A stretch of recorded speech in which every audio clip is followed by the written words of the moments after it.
Yra beriminė žemdirbystė, tokia technologija, ar ne, kuri tikrai tausoja dirvožemį, tikrai mažiau išskyrų anglies dvideginio padaro, bet jinai turi trūkumų. Jinai turi trūkumų, jei tiesiogiai sėja, darom tiesioginį sėją, atsiranda problema su kenkėjais, šliužais invaziniais ir su pelėm, lauko pelėm.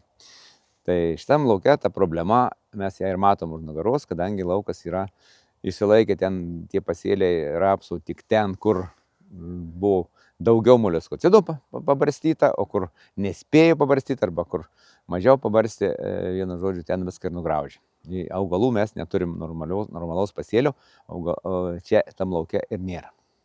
Čia derliaus jau nebus pagal mane kaip konsultantą, kaip agronomą.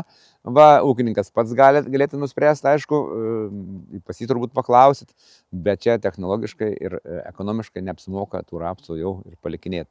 Dabar, aišku, vėlų yra, vėlus laikas, lapkričio yra ne vidurys, yra vėlų ką nors čia pasėt, nes niekur ir nepasėsim, nieks nesudiks. Tai reikia laukti pavasario, tada pavasarį kažkokį sprendimą priimti dėl kitų pasėlių, vasarinių augalų. Šliužai apniko rapsus dėl to, kad jau 6 metai šita žemė yra neariama, o šliužai veisiasi neariamo žemė.